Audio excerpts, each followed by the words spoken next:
अस्सलाम वालेकुम। दुरूद शरीफ पढ़ लें।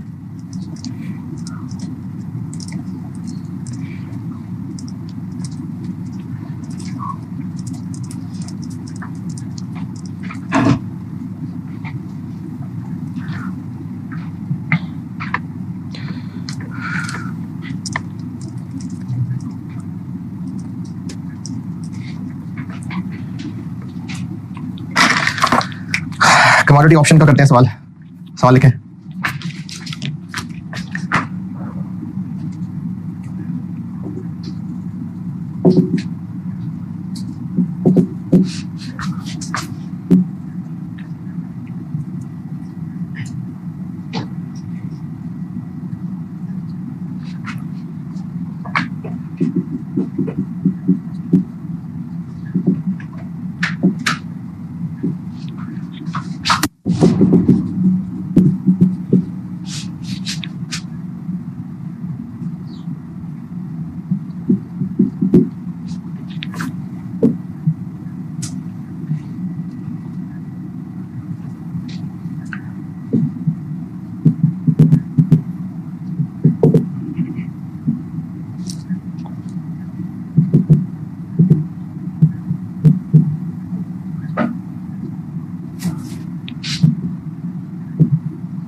करें।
जी डन। अगर सिनेरियो ये हुआ तो ऑप्शन एक्सरसाइज करेंगे कि स्पॉट पे जाएंगे? स्पॉट पे जाएंगे क्योंकि हम बेचना चाहते हैं। और अगर सिनेरियो बी हुआ तो ऑप्शन एक्सरसाइज करेंगे। अच्छा कौन सी? Put call. पुट क्योंकि हम बेचना चाहते हैं। और मार्च वाली तो ये वाला प्रीमियम, ठीक है, ये वाला प्रीमियम लगेगा। और सिनेरियो ए में स्पॉट पे जाएंगे, सिनेरियो बी में ऑप्शन पे जाएंगे। Okay done. अच्छा ऑप्शन के ना 2-3 नाम बता रहा हूं, ये सवालों में हो सकता है टेस्ट हो जाए। इनका इंपैक्ट नहीं है इतना, लेकिन हो सकता है हो जाए। एक होती है अमेरिकन ऑप्शंस, अमेरिकन या अमेरिकन स्टाइल, और एक होती है European style.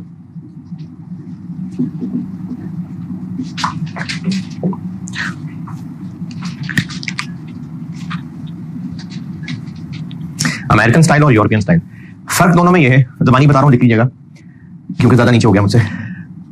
American style maturity या एक्सपायरी डेट तक किसी भी दिन एक्सरसाइज हो सकती है, और जो यूरोपियन स्टाइल है वो एक्सपायरी डेट पे ही एक्सरसाइज होती है।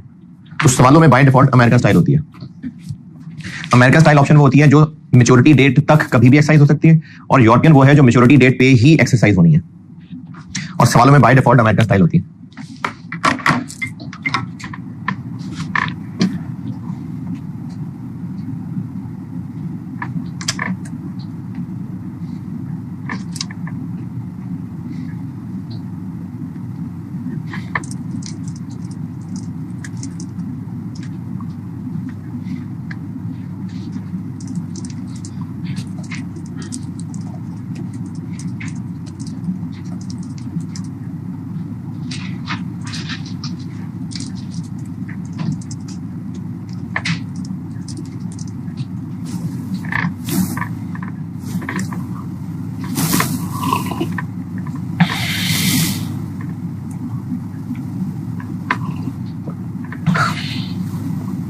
लिखा।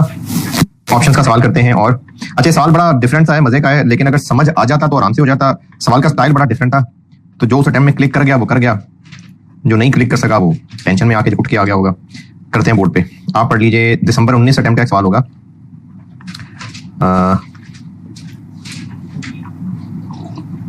मेरी बुक में क्वेश्चन 19।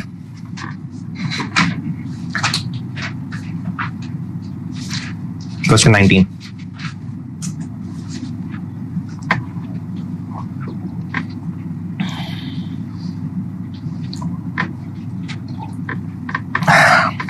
अच्छा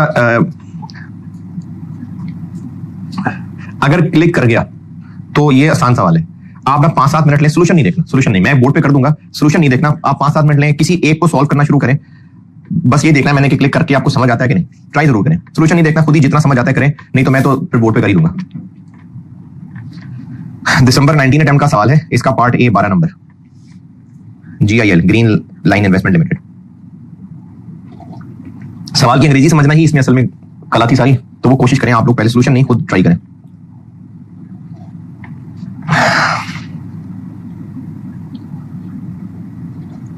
अच्छा एक मिनट, एक वैसे तो आपको समझ आएगी, लेकिन एक फिर भी हिंट दे रहा हूं। अगर शेयर की प्राइसेस मार्केट में बढ़ रही हैं, तो अभी 240 रुपए का है, तो फिर अगले ही लम्हे वो 370 का हो गया होगा। है मतलब अगर कोई चीज बढ़ रही है तो ये ऐसे ऐसे बढ़ रही है तो ऐसे बढ़ेगी, 240, 41, 42, 43, 44, 45, 46 इस तरह बढ़ेगा। और डाउन आएगा तो 370 से अगला रेट उसका 120 होगा, 369, 68, इस तरह से। तो प्राइस बढ़ती कम होती है, तो ग्रेजुअली बढ़ती कम होती है, जंप्स नहीं लगाती। चलिए करें।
जी सवाल पढ़ लिया है कि नहीं? अच्छा एक चीज और बताता हूं, मैंने इस सवाल के अंदर यह कहा था कि हमारे पास स्टॉक में कॉपर है और हम बेचना चाहते हैं। एक और ज्वारी का हल यह हो सकता है कि उसके पास कॉपर है नहीं, एम ही वो पुट ऑप्शन ले लेता है, खाली हाथ बैठा है, पुट ऑप्शन ले लेता है। पुट ऑप्शन से उसके पास क्या हक होगा? सेल करने का। किस रेट पे? 230। खाली हाथ है, उसके पास पहले नहीं है कॉपर। अगर उसने एम ही बस पुट ऑप्शन ले ली, सिर्फ ज्वारी था, तो उसके पास बेचने का हक आ गया 230 पे। अब वो झांकता रहेगा मार्केट के अंदर, मार्केट में कॉपर हो गया इतना, बस वो ऑप्शन की पर्ची फाड़ के फेंक देगा। लेकिन अगर मार्केट में 215 का कॉपर मिल रहा है तो क्या करेगा? मार्केट से खरीद के लाएगा और उसको बेचेगा। तो अभी तक हम लोग देख रहे थे हेजिंग के कॉन्टेक्स्ट में। हेजिंग में क्या हो रहा है कि कोई ना कोई ओरिजिनली ट्रांजैक्शन बेस कर रही है, उसको सेव करना चाह रहे हैं। जैसे इसके पास स्टॉक था, इसको बेचने की फिक्र थी, लेकिन ऑप्शंस के अंदर सीधा सीधा जवाब भी हो सकता है कि पुट ऑप्शन है, पास है कुछ नहीं जो बेचने की ऑप्शन ले रहे हैं, फिर बेचने की ऑप्शन क्यों ले रहे हैं? कल को अगर सस्ता हुआ उसी वक्त खरीद के लाएंगे और ऑप्शन राइटर को बेच देंगे लाके। तो इस तरह भी ये ज्वारिया ऑप्शन से खेल सकता है। चलिए, मुझे पहले बतानी चाहिए थी बात, बता चले कोई नहीं। अब देखें सवाल को।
हाँ जी है, हाई लो को समझ लेना, कोई बात नहीं, चले मैं करता हूँ। क्लिक कर जाता तो कर जाता, नहीं किया तो मैं समझाता हूँ।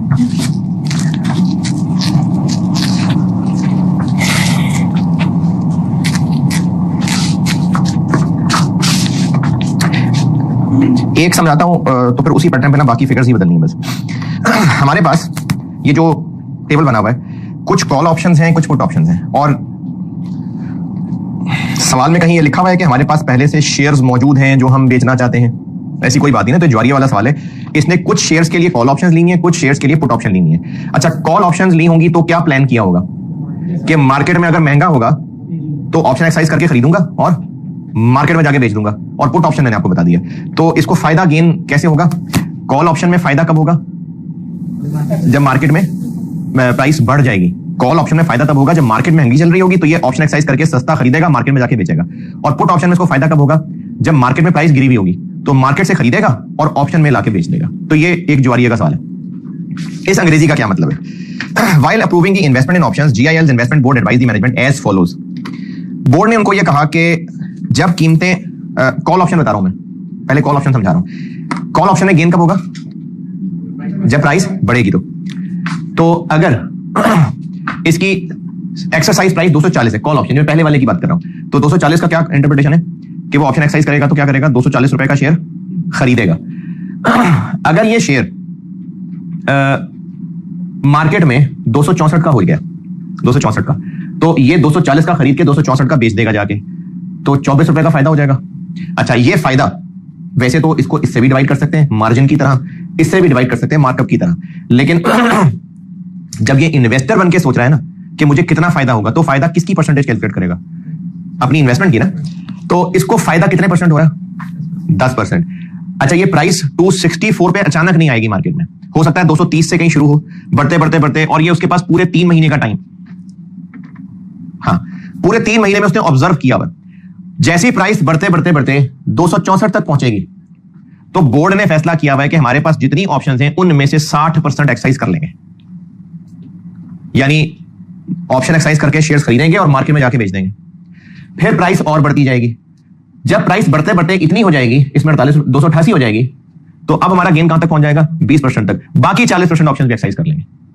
और अगर ये 288 तक ना पहुंच सकी, फिर नीचे आनी शुरू हो गई, तो बाकी 40% तो एक्सरसाइज नहीं हो सकी, तो फिर हम 3 महीने पूरे होने के बाद देखेंगे कि चलो 2-4 रुपए भी मिलते हैं अगर, तो खैर है, कर लेंगे एक्सरसाइज।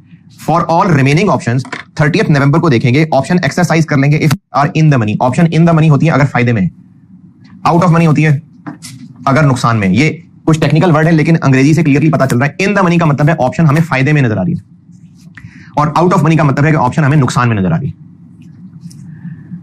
तो ये जो पहला पैराग्राफ और 3 बुलेट पॉइंट्स लिखे हुए हैं, ये बात समझ आई या नहीं? प्राइसेस को क्लोजली ऑब्जर्व कर रहे होंगे। जैसे ही प्राइस बढ़ते बढ़ते यहां तक पहुंचेगी, 60% ऑप्शन एक्सरसाइज कर देंगे। फिर प्राइस बढ़ते बढ़ते अगर 288 तक चली गई, तो बाकी भी सब एक्सरसाइज कर देंगे। और अगर प्राइस 264 तक जा ही ना सकी, तो ड्यूरिंग 3 मंथ तो एक्सरसाइज नहीं की होंगी। एंड पे फैसला करेंगे, अगर अभी थोड़ा सा भी फायदा नजर आ रहा है तो ऑप्शन एक्सरसाइज कर देंगे, अगर नहीं फायदा नजर आ रहा तो पर्चियां फाड़ के फेंक देंगे। ये पहले पैराग्राफ और 3 बुलेट पॉइंट्स का मतलब है। इसकी अंग्रेजी में बताएं अगर कोई इख्तलाफ परेशानी है तो। अरे 60 और 40 कह रहा है, तो वो देखें 60 बेच देंगे तब, 40 बेच देंगे तब, तो फिर बाकियों का क्या करेंगे? देखें अगर अच्छा फायदा मिलते नजर आ रहा है, देखें अच्छा सवाल दोहरा देता हूं। सवाल ये है कि 100 में से 60 बेच दी, 40% बाकी रह गई, तो अब जितनी बाकी रह गई उनकी 40%, तो बाकियों को हम बचा के रख लेंगे। अच्छा, इस वर्डिंग से लग रहा है कि हम मैक्सिमम गेन कितने का एक्सपेक्ट कर रहे हैं? 20 का। तो जब 20 गेन होता नजर आ रहा है, तो फिर बाकी बचा के क्या रखेंगे? 60% of the options, 40% of the options. ये तो नहीं कहा 40% ऑफ दी रिमेनिंग ऑप्शंस। तो वर्डिंग से ही बता रहा हूं, 60% ऑफ जिन ऑप्शंस गायब, 40% भी उन्हीं ऑप्शंस का ये जी। टेबल से ऊपर वाली अंग्रेजी समझ आई? अच्छा, आप इसको सॉल्व करते हैं तो किसी भी तरह से सॉल्व हो सकता है। मैंने हमारा लेक्चर सॉल्व किया हुआ है, वो बता देता हूं। क्या है, क्या नाम है कंपनी का? पहली वाली कॉल ऑप्शंस ऑफ LP1। 4 है ना, एक एक करके चल लेते हैं। हमने चूंकि खरीदने की ऑप्शन ली हुई है, तो हम कितने का शेयर खरीद सकते हैं? 240 का, यानी हम इन्वेस्ट करेंगे 240 रुपए, और हमने ये फैसला करना है। अच्छा मैं फिर कह रहा हूं ये किसी भी तरह सॉल्व हो सकता है। आईकैप का सॉल्यूशन एक डिफरेंट फॉर्मेट पे था, एंड आंसर वही था। मैंने जो पीछे छापा वो अपना वाला है। मैंने इसको ऐसे देखा सॉल्व करते हुए कि हम पहले ही मैक्सिमम हाइट देख लेते हैं कि ये प्राइस मैक्सिमम कहां तक गई है। सवाल में आपको दो फिगर्स लिखी नजर आ रही हैं, एक लो है और एक हाई है, 3 मंथ लो और 3 मंथ हाई। इसका मतलब तो ठीक है आपको नहीं पता, लेकिन जोड़ तोड़ करके क्या मतलब लग रहा है कि स्पॉट प्राइस 30 नवंबर पे 3 मंथ्स हाई 3 मंथ्स लो, क्या लग रहा है मतलब इसका मैक्सिमम और मिनिमम। तो जब कॉल ऑप्शन का सवाल कर रहे हैं तो हमें खुशी कब होगी, जब प्राइस मार्केट में बढ़ेगी। तो अगर मैक्सिमम प्राइस गई है 304 तक, 304.6, फिर बता रहा हूं इसको और भी किसी तरह सॉल्व कर सकते हैं। अगर आपने कर लिया होगा तो आपने भी शायद सही किया हो, मैं बस एक तरीका बता रहा हूं सॉल्व करने का जैसे मैं देख रहा हूं। हमें नजर आ रहा है कि प्राइस मैक्सिमम जहां तक गई है, कितना फायदा इस मैक्सिमम प्राइस के मुताबिक, और इसको अगर हम परसेंटेज गेन देखना जाए अपनी इन्वेस्टमेंट पे 20, चलो 7%। ये शो ये कर रहा है कि जैसे जैसे प्राइसेस बढ़ रही थी, चूंकि प्राइसेस 27 तक चली गई हैं, जैसे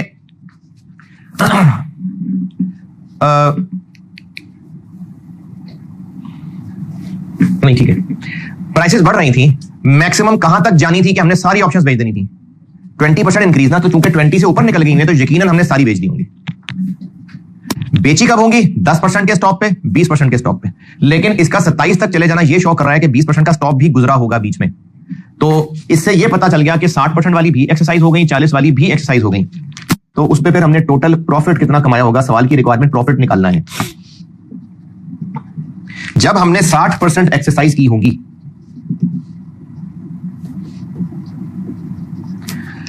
टोटल कितनी ऑप्शन थी, 250,000 का 60%, ये ऑप्शंस हमने एक्सरसाइज कर ली होंगी। एक्सरसाइज कर ली होंगी का मतलब है कि ऑप्शन एक्सरसाइज करके खरीदा होगा और मार्केट में जाके बेच दिया होगा, और ये करके कितना प्रॉफिट कमा लिया होगा, 10%, 240 रुपए का 10%। इतनी number of shares option exercise की होंगी और 240 रुपए का 10% प्रॉफिट कमा लिया होगा। तो कितना प्रॉफिट कमा लिया होगा,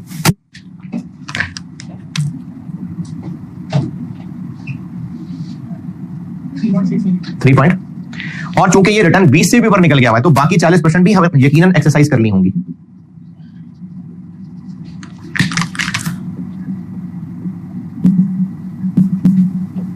और उन पे कितना प्रॉफिट कमाया होगा, 20।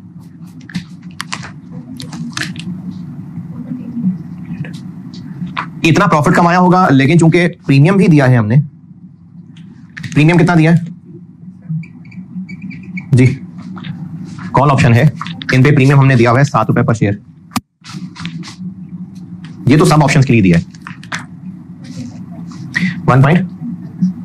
तो हमारा इस LP1 के ऊपर टोटल प्रॉफिट हमने कमाया होगा 6.65।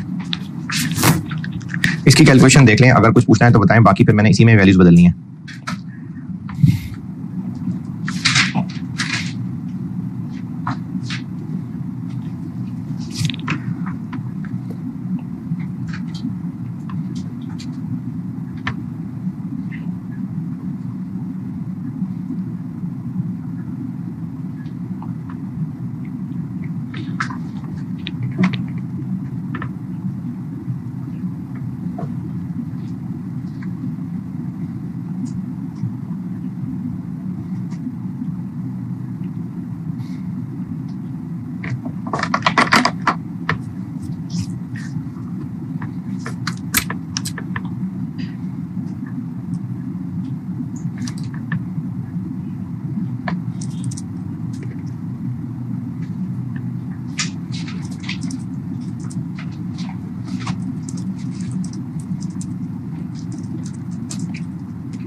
जी LP1 आई समझ।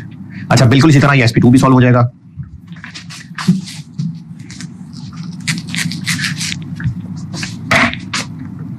LP2 ऑप्शन है तो बिल्कुल ऐसे ही है, कॉल ऑप्शंस ऑफ SP2। हमारे पास कॉल ऑप्शन है कितने रुपए का खरीदने की, 16, और मैक्सिमम प्राइस कहां तक गई है? 19 तक। कितने परसेंट? 19%। इसका मतलब है कि जब 20 नहीं पहुंचा तो हम फिर इंतजार करते रह गए होंगे, 40% एक्सरसाइज नहीं की होंगी, 60% एक्सरसाइज कर ली होंगी जब 10 तक पहुंचा होगा, 40 वाली फिर नहीं की होंगी, हम इंतजार करते रह गए। टोटल प्रॉफिट फिर हमें हुआ 60% तो एक्सरसाइज हो गई हुई थी पहले ही। टोटल कितनी है? 1 मिलियन। 60%, 16 रुपए का 10%। जी 1.6, 9.6। और जो 40% है, नहीं 9 नहीं है,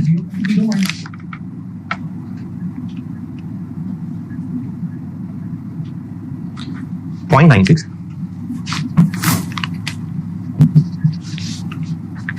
और जो बाकी 40% हैं वो तब तो एक्सरसाइज नहीं हुई थी, तो उनको बस फाड़ के फेंक दें? नहीं, उनको ना 30 नवंबर पे आके सोचना है। 30 नवंबर पे स्पॉट प्राइस 17.8 है, यानी अभी भी फायदे में है, तो बाकी 40% फिर एक्सरसाइज हो गई 30 नवंबर को।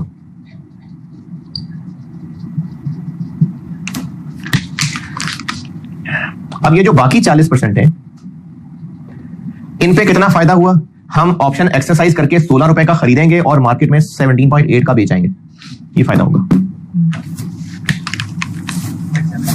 0.72। और इस सब के लिए प्रीमियम तो बहरहाल दिया ही है, प्रीमियम दिया है 1 मिलियन इंटू 1, तो 1 पॉइंट, ये हो गई SP2।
अच्छा, इसमें ना एक मुझे लगता है मेरे से फार्मूले में गलती हुई है, खैर उससे फर्क नहीं पड़ रहा है इतना, शायद फिगर्स चेंज करनी पड़े मुझे बुक में। ये इन दोनों में बताएं, कुछ पूछना है तो। 6.65 और 680, ये दोनों बिल्कुल ठीक है। अगले में शायद मुझे एक दो फिगर्स चेंज करनी पड़े, ये ओके। तीसरी क्या है? Put option on BD3। Put option में हमें फायदा कब होगा? जब मार्केट में रेट गिरेगा। तो हमारे पास सेल करने की ऑप्शन है कितने पे? 158.6। और मार्केट में सस्ता होगा तो हमें फायदा है। तो हमने देखना है कि मैक्सिमम प्राइस मतलब मिनिमम कितनी नीचे गिर गई होगी? 150। अच्छा, अब इसमें ना एक इंटरप्रिटेशन का फर्क है। मेरे ख्याल में दोनों सोल्यूशन ठीक होने चाहिए। कितना प्रॉफिट? हम 8.6, कितने परसेंट? अच्छा, एक परसेंटेज किसके ऊपर लगानी है? 158 पे। क्यों? इन्वेस्टमेंट 158 तो नहीं होगी, इन्वेस्टमेंट तो 150 होगी। हाँ जी,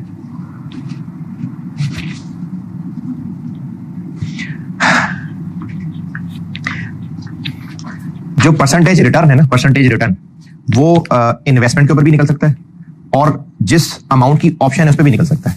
यहां पर तो हमारे पास ऑप्शन ही खरीदने की थी, तो मैं इसको इन्वेस्टमेंट कह रहा था। यहां पर बेचने की ऑप्शन है। देखिए, हमने रेट क्या तय किया हुआ है? स्ट्राइक प्राइस वाला। तो percentage return, percentage of what? Exercise price भी हो सकता है और इन्वेस्टमेंट भी हो सकता है। यहां पर हम अगर ऑप्शन एक्सरसाइज करते तो जेब से पैसे कौन से जाते? 240, यही हमारी इन्वेस्टमेंट होती। अगर इसको ऑप्शन एक्सरसाइज करेंगे तो जेब से पैसे कौन से जाएंगे? 150। तो हम ये रिटर्न परसेंटेज ऑफ इन्वेस्टमेंट भी निकाल सकते हैं और परसेंटेज ऑफ एक्सरसाइज प्राइस भी निकाल सकते हैं, क्योंकि आज तय तो हम एक्सरसाइज प्राइस कर रहे हैं। तो जो पीछे सोल्यूशन में आई कैप के सोल्यूशन में जो एंड आंसर निकले हुए हैं वो परसेंटेज ऑफ स्ट्राइक प्राइस के ऊपर निकले हैं। तो इसलिए परसेंटेज ऑफ स्ट्राइक प्राइस भी ठीक है, परसेंटेज ऑफ इन्वेस्टमेंट भी ठीक है। तो अगर हम परसेंटेज ऑफ स्ट्राइक प्राइस देखें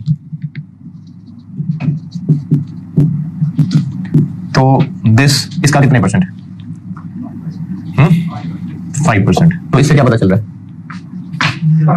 कि सारी की सारी एंड का वेट कर रहे थे हम, क्योंकि हम इंतजार करते रह गए, प्राइस तो इतनी गिरी ही नहीं।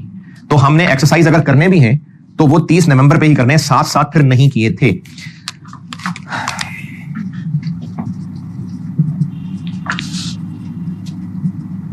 अच्छा, अब अगर हम 30 नवंबर पे आए तो मार्केट में शेयर कितने का है? 155। तो 55 का खरीद के ऑप्शन एक्सरसाइज कर लें या रहने दें? हमारे पास पुट ऑप्शन है 158 का बेचने की, मार्केट से 155 का मिल रहा है, तो खरीद के बेच दें। यानी हम सारी की सारी ऑप्शंस यहां आके एक्सरसाइज करेंगे। 100% ऑप्शंस एक्सरसाइज्ड ऑन 30th नवंबर। कितनी है टोटल ऑप्शंस? 5 लाख। और हम सारी की सारी अब एक्सरसाइज करेंगे तो हमें फायदा होगा 158.6 माइनस 155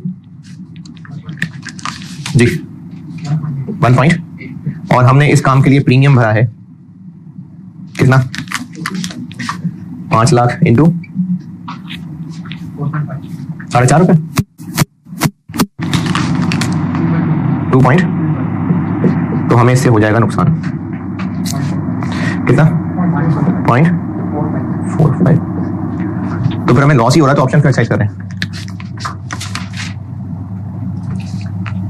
हाँ जी, हमें तो लॉस हो रहा है तो फिर ऑप्शन कर रहे हैं। वो तो प्रीमियम डाल के लॉस हो रहा है ना। डिसीजन मेकिंग के लिए प्रीमियम इररिलेवेंट है। ये डिसीजन करना कि ऑप्शन एक्सरसाइज करें या ना करें, प्रीमियम इररिलेवेंट है। क्यों? वो तो दे दिया हुआ है। तो और अगर आप और करें तो ऑप्शन एक्सरसाइज करने से हमारा लॉस कम हो गया। अगर ऑप्शन एक्सरसाइज ना करते तो ये लॉस होता। तो ऑप्शन एक्सरसाइज करनी है कि नहीं करनी है, इसमें प्रीमियम का काम नहीं है। और चौथी कौन सी है? Put options of NM4। अच्छा, ये सॉल्यूशन में ये चेंज कर लीजिएगा, मैंने शायद इसको 5.7 करके मैंने इसके ऊपर डिवाइड किया हुआ है, तो वो 5% होगा जी। हमारे पास बेचने की ऑप्शन है कितने पे? 285.5। और ज्यादा से ज्यादा कितनी गिरी है प्राइस? 2। तो कितना प्रॉफिट ज्यादा से ज्यादा मिल सकता होगा? अब ये 30.5% ऑफ स्ट्राइक प्राइस कितना है? 11%। इसका मतलब है कि 60% एक्सरसाइज हो गई होंगी, बाकी हमने छोड़ दी होंगी।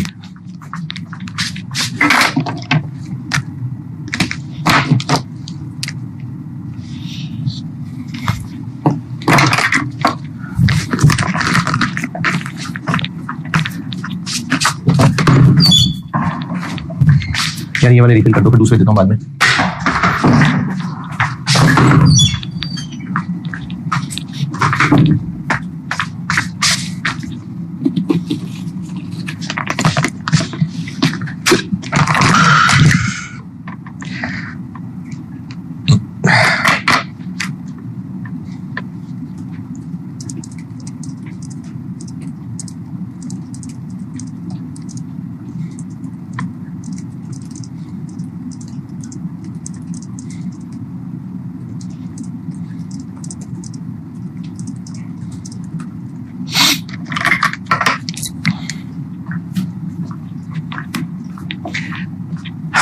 इसका मतलब है कि जो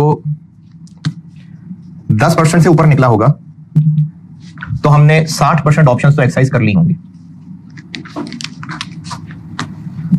60% ऑप्शंस एक्सरसाइज कर ली होंगी। और कितनी ऑप्शंस हैं? 3 लाख। 60% और 285.5 का 10% कमा लिया होगा। 5 पॉइंट। और चूंकि 20 तक नहीं पहुंचा तो बाकी 40% का हमने वेट किया होगा। 30 नवंबर पे आके क्या करें? 30 नवंबर पे शेयर मार्केट में कितने का है? 2। तो फिर हम ऑप्शन बाकी बची कुछ एक्सरसाइज करेंगे? नहीं, कोई फायदा नजर नहीं आ रहा तो वो छोड़ देंगे। और प्रीमियम कितना दिया? 8 रुपए। 2.4 2 पॉइंट। तो वो जो बाकी 40% है वो हम जाया होने देंगे, फाड़ देंगे, फेंक देंगे।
हाँ जी, अच्छा, करेंसी और कमोडिटी रिस्क बस बहुत है। अब करते हैं इंटरेस्ट रेट रिस्क।